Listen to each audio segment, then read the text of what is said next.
I knew it was groundbreaking stuff, to be one of the first players of coloured blood, to be allowed to tour to South Africa in the apartheid era.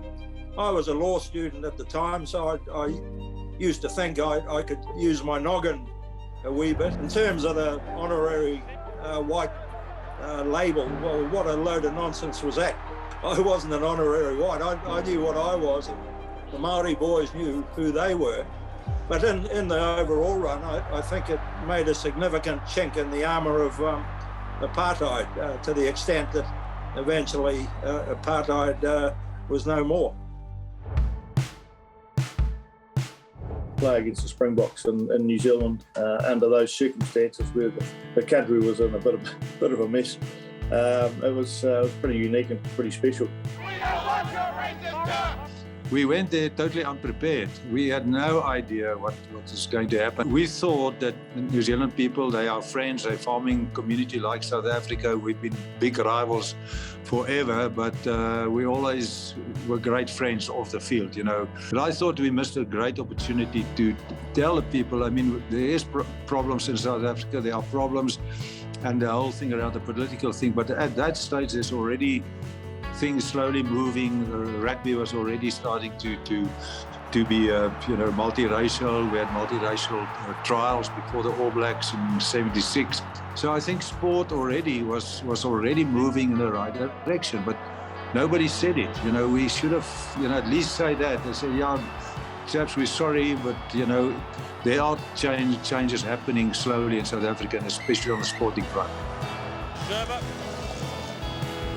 Missiles landing on the field. Hewson's under that. Going into that last test in Auckland, you couldn't have scripted anything like that. It was like a movie, wasn't it, with the flower bombs and the crowds outside going berserk, and the game itself being so tight. It was like a movie script, really. Allan Hewson has a chance to win the series for New Zealand.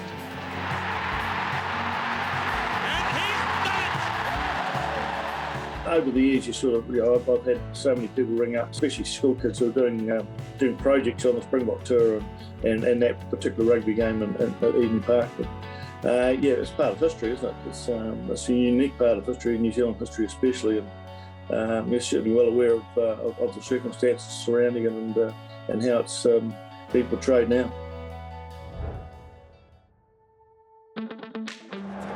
We've spoken about it a lot in terms of the history of New Zealand and South Africa. But for people like Zinni and I, Bunsey, those sort of players, that generation, it meant a lot. From a South African point of view, and I remember Fitzy and myself had a chat one day, and he said, we don't regard ourselves as true All Blacks if we haven't played and beaten South Africa. We feel exactly the same. One at Kings Park, we targeted Loftus, and then to go to Loftus and just go blow for blow. It was literally blow for blow against the Boks. Well, talk about pressure coming on in a game like this. Yeah, the weird thing was, I think I was on in the field 2 minutes, and I hadn't touched the ball until that first penalty came along. And then bang, you got to kick a goal. So I actually vaguely remember my leg was just a little bit shaky on that one, because it suddenly hit me, Jesus, this is pretty critical now. We need to slot these, and first action I was going to have in the whole series in South Africa. So fortunately that one went over, and that was probably the difference, gave me the confidence I think for the second one, because on the high belt you get extra distance as well, so I knew I wouldn't have a problem with distance for that second one, and it was relatively straight. So really I just thought, well, if it comes straight off the boot, that's going over. Look at this by Zinzan. Is that going to be over? He's kicked it over, and look at that by Zinzan. So I was lined up on the right as first five, and then he lined up on the left as a number 8.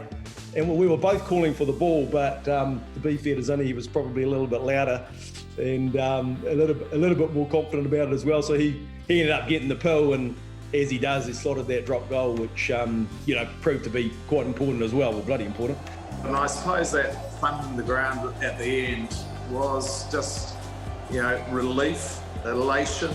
To give you an idea what it meant to past All Blacks, the great Don Clark was actually at that game. He came up to me in the tunnel and he hugged me, and he said, Sean, he said, thank you so much for what you've done in terms of achieving the goal of beating a South African team in South Africa for the first time ever.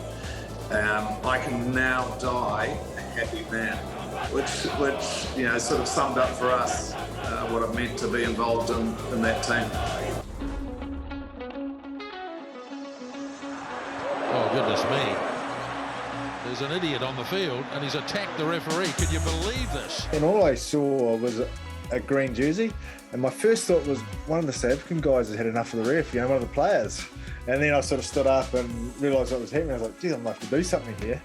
And then, of course, everyone stood up and she was all on. Just look at him, will you? What an idiot. It might have been AJ Venter or one of their guys. He got in there and gave this Pete Van Zyl, you know, had a bit of blood coming out of his nose. He got a couple of good ones on, I'll tell you. And I, funnily enough, got a bit of credit for it because there's a photo that went all around the papers of me going to grab his collar, but it looked like I was going to give him one. Well, Richie McCaw is doing his best, and the Springboks have joined in. Ironically, you know, they had to change the ref. You know, the game changed a bit, you know, just for a different outlook on things. So, you know, he almost got what he wanted. Nonu gets it. Now Nonu. He's got Dag. To go over there and be able to handle that sort of pressure, come from behind and sort of hold ourselves together so that we could get across the line at the end, I think there was a huge amount of confidence going forward into the World Cup the following year and some of the tough games that came. And that's probably one of the special games that I reflect on. I suppose the one game as captain that kind of stands out is the 2013 game that we played at Ellis Park, and we actually lost that game, but a pretty special game to have been part of. Now Dupria, Stein de Villiers, over the top of Barrett, de Villiers scores! And sometimes even on the losing side, it can still be quite memorable. Kieran Reid, he's got the speed. Bowden Barrett, there's the championship. And I suppose the one moment where it really dawned on me as well how special it was back in 2015, and I actually spent a day with the late John Allan. We were walking through and saw pictures and jerseys of the 95 World Cup final, and then he spoke about how special it was for him as well. And then it dawned on me how, you know, a rivalry like that really goes both ways. You know, to come from an absolute legend like him, that it's special to him as well. It just shows that it is a special moment and a special rivalry. John de Villiers, under the bar he goes. I think the mutual respect between the two teams and the players is bigger than probably any other team, but that goes totally against what you get on the field, which is the most physical and uncompromising sort of battle you can have. And I think having that together makes them pretty special. The All Blacks and the Springboks. The rivalry dates back as far as 1921.